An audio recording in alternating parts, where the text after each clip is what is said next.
comenzado la entrevista, señor. Vamos a pasar del tema económico a un tema de justicia que también es económico, hay que decirlo. Nos acompaña en el día de hoy el doctor Julio César de la Rosa Tiburcio, abogado, coordinador general de la Alianza Dominicana contra la Corrupción. Gracias por estar aquí. Gracias, buenos días, y aunque ya van ocho días, feliz año. Sí, sí. Todavía gracias. esta semana se vale. Así es. Esta semana se vale. Tal como decía Elisa, economía por igual la continuación del tema anterior, porque lo que se está hablando es el derecho del ciudadano, que es el contribuyente, a reclamarle a un funcionario que se aplique la sanción judicial pertinente ante la sustracción de los fondos públicos. El Tribunal Constitucional emitió una resolución del número 9259-14 de las últimas de este año pasado, que involucra para que el ciudadano se sienta en el derecho y se presente ante un tribunal y le exija al tribunal que interponga las medidas pertinentes para perseguir lo que se pueda sospechar que es un delito de fraude, de desfalco al Estado. Mira, nosotros hemos saludado esta decisión del Tribunal Constitucional, que viene a reconocer, a ratificar un derecho que se había obtenido ya en la Constitución del 2010 y que venía aplicándose en el Código Procesal Penal desde el año 2004, y que hubo un intento de que se cercenara este derecho en una modificación al Código Procesal Penal, que fue aquella modificación que el presidente de la República, después que todas las organizaciones y la sociedad se manifestó, pues tuvo a bien observar y devolver al Congreso. Y se había introducido un recurso de inconstitucionalidad precisamente contra el artículo 85 del Código Procesal Penal. Lo que aconteció el 5 de noviembre en el Tribunal Constitucional es el resultado de una acción de inconstitucionalidad elevada por el alcalde de Santo Domingo Oeste sobre la ley 176-07 que rige los ayuntamientos, que le da esa condición al municipio de poder querellarse, poder presentar denuncia contra una autoridad municipal, y ellos, queriendo cercenar ese derecho de la municipalidad, pues elevaron este recurso de inconstitucionalidad, y el Tribunal Constitucional tuvo a bien ratificar, reconociendo que el derecho constitucional, o más bien los derechos fundamentales, son progresivos. Todo lo que vaya a acompañar, a fortalecer los derechos de los ciudadanos, pues tienen que admitirse, y es lo que se hizo primero con la ley que creó el Código Procesal Penal y con la ley 176-07 que le confiere ese derecho, y que la Constitución del 2010 pues también lo amplía, lo que significa que esta decisión de noviembre del año 2014 ya viene a sentar el precedente, y aquel recurso que se elevó contra el artículo 85 pues ya automáticamente es un asunto juzgado, porque ya hay una decisión previa, de la misma forma que el Congreso ya sabe que tendrá que acoger la observación que hizo el presidente de la República entonces y dejar sin efecto la modificación que había hecho del artículo 85, que le confiere esa calidad al ciudadano de poder denunciar y querellarse contra los funcionarios. ¿De qué manera orbitó el caso Sunlan cuando se desapoderó la instancia del poder civil de la sociedad en interaccionar sobre la reclamación del manejo de aquellos fondos, en el que se dijo que la población no tenía calidad para interactuar en ese caso? ¿Aquello cómo influyó en lo de ahora? Bueno, recuerden que precisamente hubo 3 votos disidentes que se manifestó en esta decisión, que sí reconocían que a partir del principio de la protección de los derechos que tenemos los ciudadanos, podían las instituciones que accionaron con el caso Sunlan, podían accionar en inconstitucionalidad. Fue un argumento que utilizaron los demás jueces bajo el criterio de que no tenía derecho, o más bien un interés legítimo para poder accionar.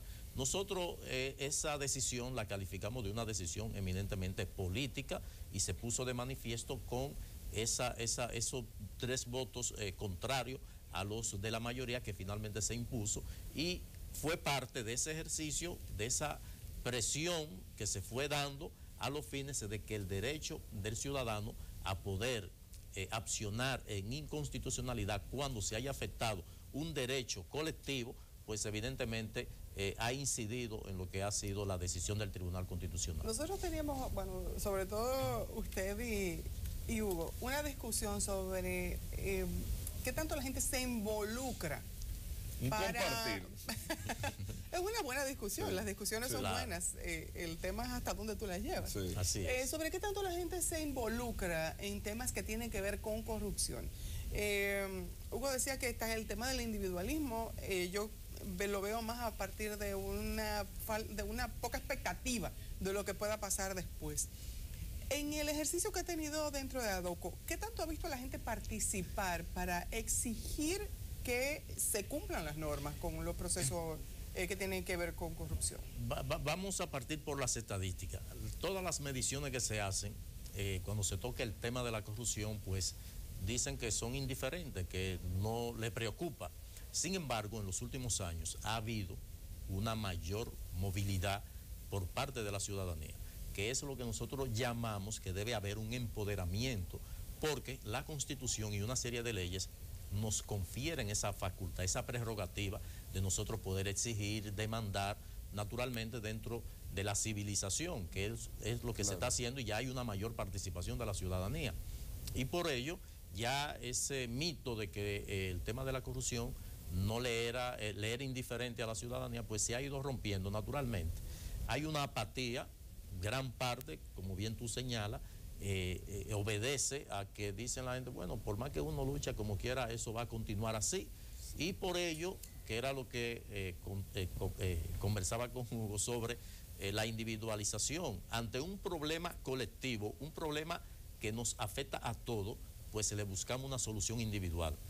El problema de la energía eléctrica, desde que yo tengo uso de razón, está esa famosa lámpara, la compra del gas querosén para esa humeadora, y después pasó a trementina. Sí.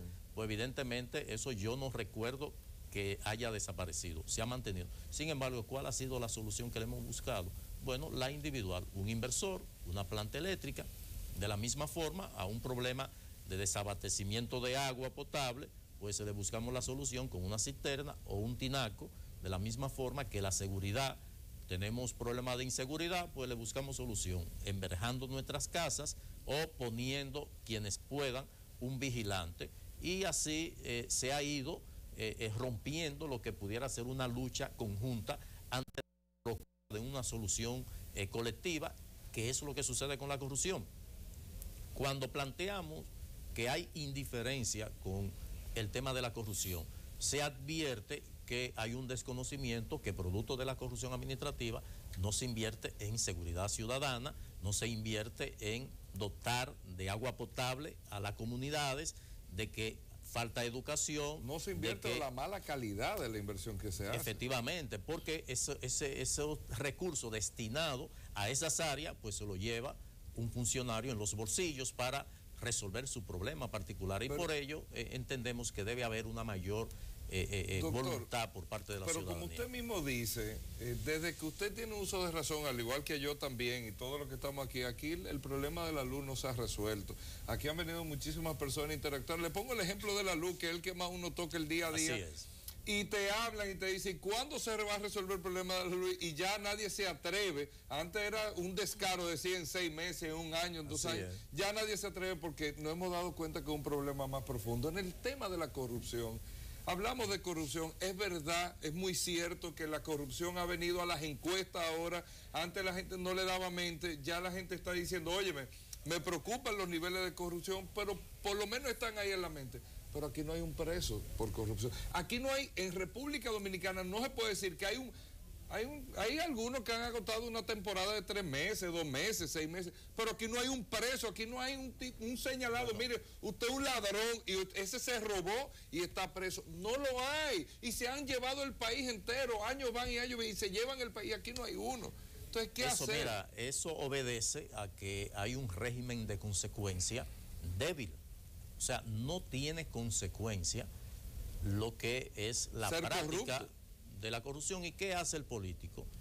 Inclusive que lamentablemente el político se justifica inclusive ante sus familiares con que es una persecución política. Es el cliché tradicional. Sí. Como el padre de familia, el claro, chofer. Y se interna. Así es. Sí. Cuando viene el hijo le dice, papi, pero están diciendo, dice, no te preocupes, que eso es asunto político, son los contrarios, y ya queda satisfecho, entre comillas. Sin embargo, obedece principalmente a la falta de voluntad política para enfrentar la corrupción, porque las leyes están ahí.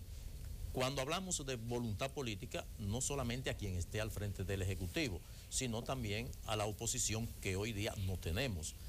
Y de ahí salta la importancia de que haya un sistema de partido coaccionado, de que haya realmente una oposición política que pueda advertirle a quien está al frente del gobierno cómo debe hacer la cosa y cuáles podrían ser las consecuencias.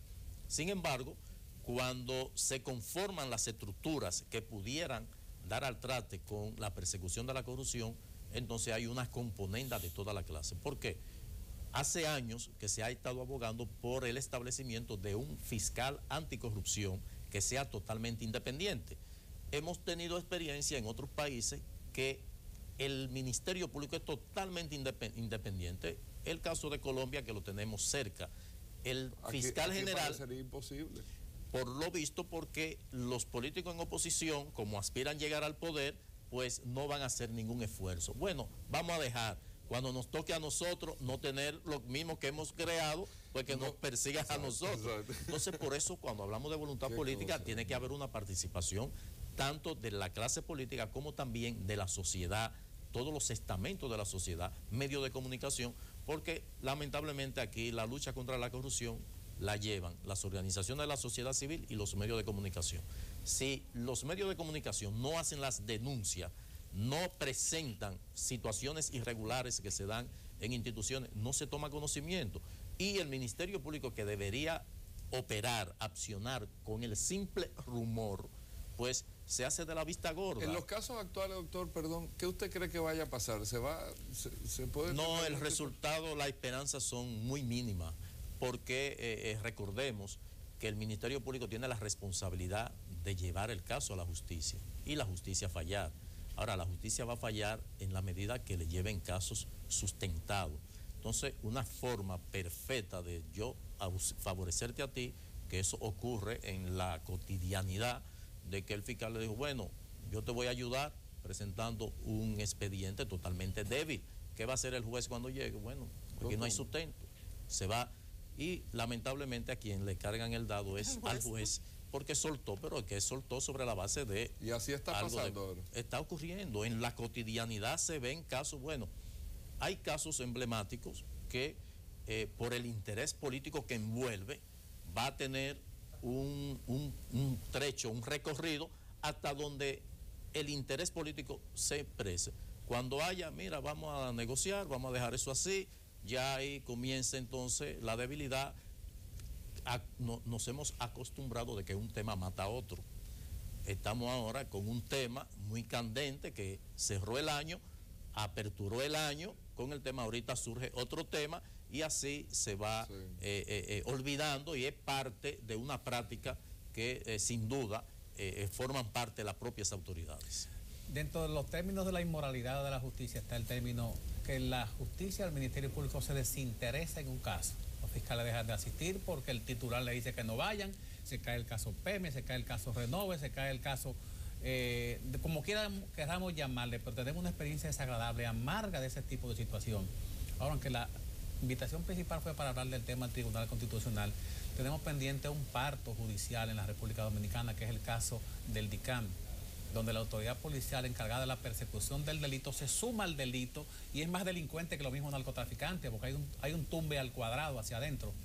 ¿Cómo pasa eso en una institución como la policía, con asuntos internos, inteligencia, contrainteligencia, con la DEA arriba, con la DNCD atrás?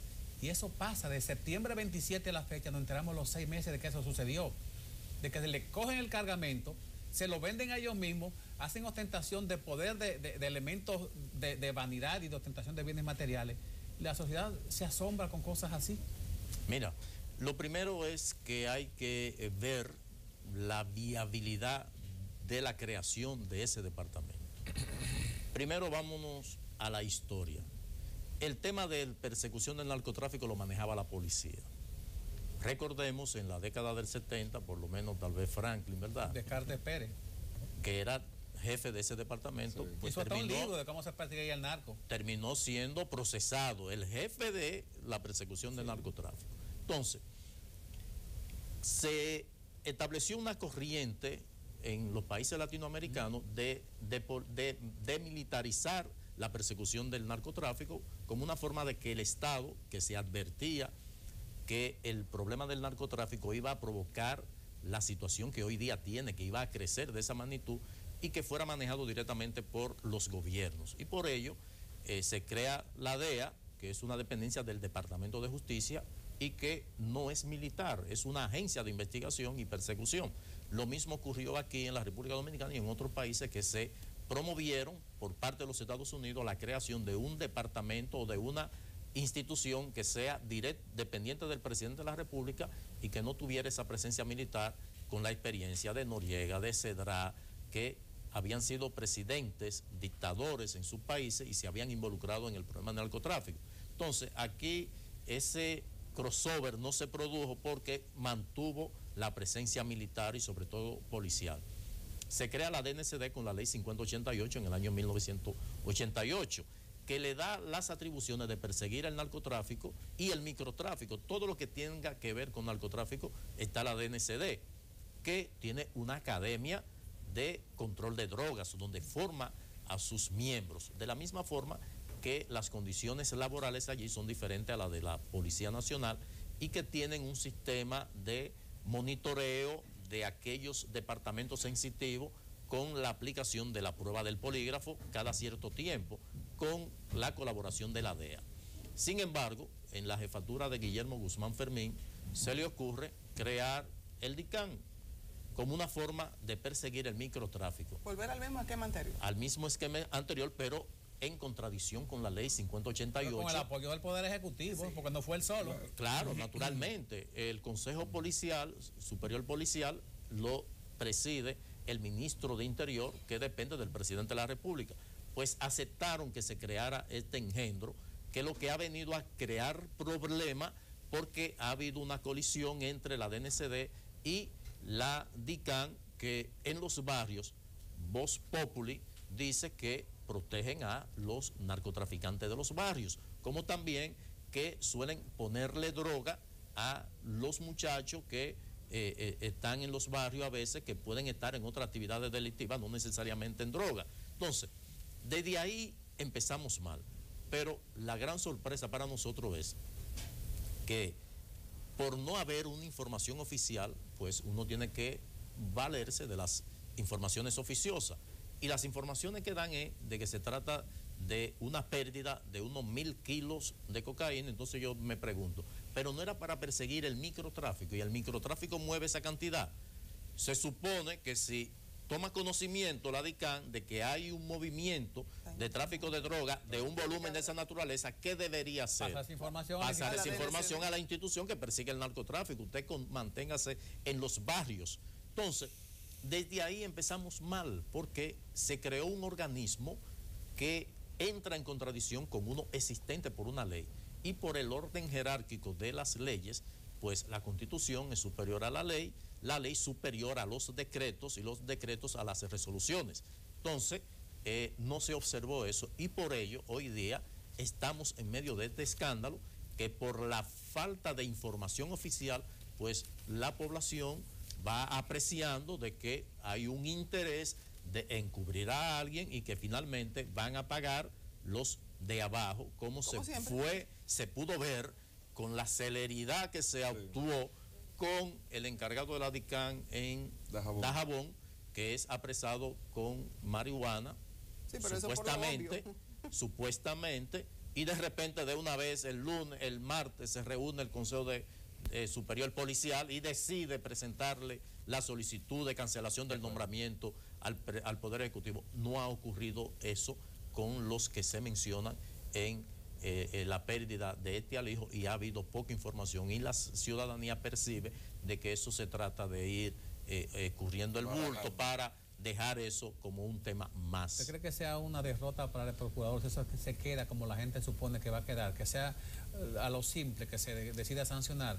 Mira, ¿No está comprometida la reputación del procurador en este caso? Sin duda, eso va a afectar no solamente la reputación del Procurador General de la República, del jefe de la policía, sino que va a afectar la imagen del gobierno del presidente Danilo Medina, porque él ha dado señales de querer operar dentro del marco institucional y que cosas como esa pues no se produzcan. O sea, no es una situación sencilla, es una situación muy delicada. Dos casos marcarán la carrera de Domínguez Brito como Procurador General de la República, que es este caso del DICAN y el caso de Félix Bautista. Eso definitivamente, y esos dos casos los tenemos dando mucho seguimiento durante estos primeros meses del año. Gracias por haber estado con nosotros. Nos quedan muchas preguntas. Ayer pasó el Día del Poder Judicial. Bueno, ay, qué situación. Con pocos triunfos, más sombra que luces. Bueno, ¿hubo un entierro? Lamentablemente. Si no, pregúntale a Zurum. Venimos en un momento, no se mueve. Vamos a la pausa y ya regresamos con la parte final del Enfoque Matinal.